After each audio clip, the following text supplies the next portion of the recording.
Is there something you've always wished you could change about yourself? Yeah, yeah. Yes. What have you always wished you could change about yourself? Um, I guess my looks. It will be my voice. I'll make it a bit deeper. I felt if I had, a bit of bulge at my front, it gives it away that she's a girl. What have you always wished you could change about yourself? I used to wish I was slim. I wish I could be slimmer. I would love to have a flat tummy because I think I'll have a better shape. Maybe I would love to see myself more curvy, like in a more curvy nature, and a little bit taller than this. Probably increase my height. I want to change my height because I want to go into modeling.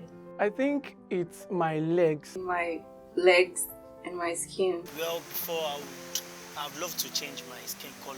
My face and my legs, they are kind of contending for the top spot because I used to have a lot of pimples. I used to wish I could clear my stretch mark. I used to wish I had bigger boobs. I would love to be more confident than I am now. People always say how I can have a mean face and all, but actually I don't have a mean face. Do I have a mean face? I've heard people tell me I sound like a small boy, I sound like a child.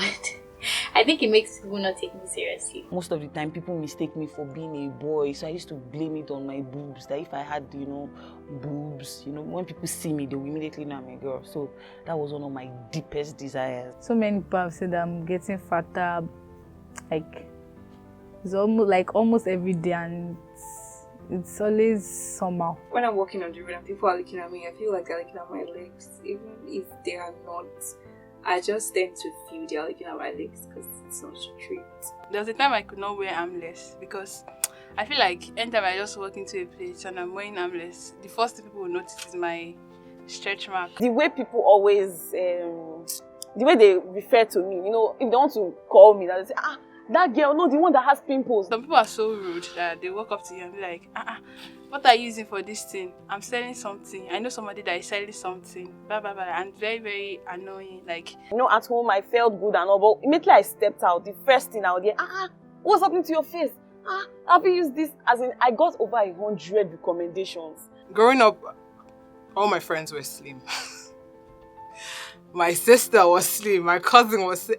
I was like the chubby chick. Almost everybody in my family are the quiet type, introverts, everybody. So, me growing up being the loud person, they'll be like, you are too loud. Stop talking. Do you have to talk every time? But I feel like they actually made me lose my self-esteem. There was a point where my friends feels like this black boy, and probably because of their skin complexion, and they feel you are ugly, so to say. There are sometimes they do it without saying a word, and that is where it hurts. When these people want to segregate, they want to put you one side, but they're not ready to say it with their mouth.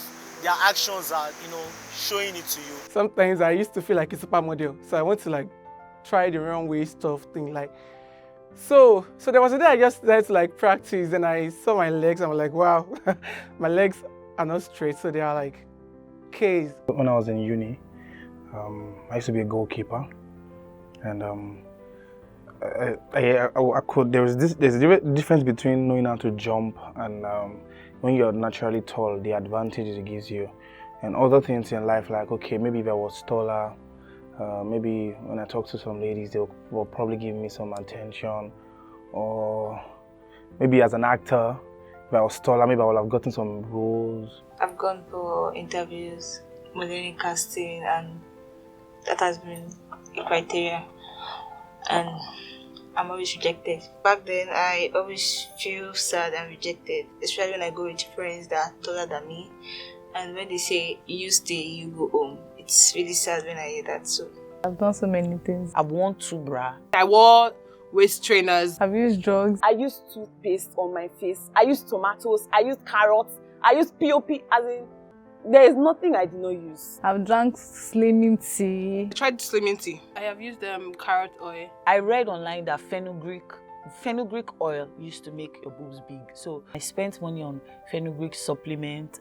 I spent money on fenugreek oil. I spent money on fenugreek seed. I bought everything fenugreek. There was one time I started using shea butter too on it. I did a lot of foundation, to just cover up my face and even everything out. I didn't want anybody to see a spot. I started exercising. I exercised one time for like 3 days.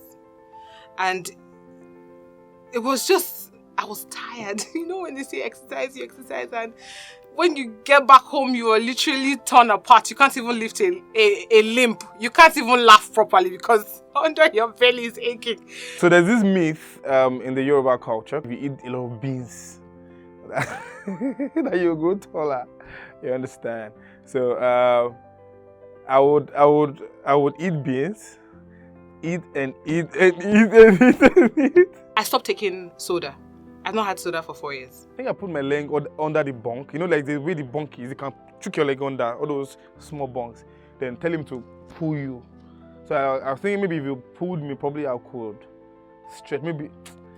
There's something I used to do before, but I stopped doing it. I used to tell people before they call me, like, or you know, if I'm talking to someone and I know they're about to call or something, I'll say, oh, you know, my voice is very tiny, that kind of thing, just to prep their minds. I guess the reason why people usually used to say it because I keep a straight face, so that's why. So lately I smile a lot, laugh, play around, and that's it. I went to an all-girls school, so when girls are walking, I look at them like, okay, how is she walking? So maybe I can walk like that and my legs won't be that bad. That made me have like so many ways that I walk. I don't even know how I walk. That's how bad it is, because I just like, because once I'm about to start walking, my mind has this like selection, a box of programs and files. Oh, we're working now. So it's like Okay, the best I did was that, okay, if I can be black and shine. So I just felt like, okay, if my face is smooth and all, I think it's better that way. Right now, I try to put myself out there. Wherever I find myself, I try to relate. Insecurity and self-worth go hand in hand. So try and focus more on the worth, on your worth. Try and focus more on your value, what you have. If you can try and boost that, the more you boost your self-worth, your value, your insecurities will shrink. Not everything works for everyone, and sometimes I feel maybe that's not what I was called to do. There are more better things I could do with my height, even if I'm short or petite. If you actually just step outside of yourself or step outside of your head for a few moments, you realize that the world is naturally looking at you. The world is naturally noticing it. Those that you can change, you can actually change it. It's just discipline. But those that you cannot change, just embrace it. People will talk, is normal. But we cannot satisfy everybody. It's your body. Know that this is you. There is nobody, there is no one else like you. You are the sperm. Who wants? This is the body I'm going to be in for the rest of my life. So why should I keep hating on it? The best I can do is to work out and make it better. Right now, small boobs matter. Everybody's not meant to be lanky. I'm me. This is me. I'm African. I'm an African woman, a proper one, with the hips, with the thighs, with the big gear. Well, like that. And I can't come and go and kill myself at the end of the day. You're beautiful with anything you have. I'm going to use that advice for myself, so take it to me and you. We are beautiful.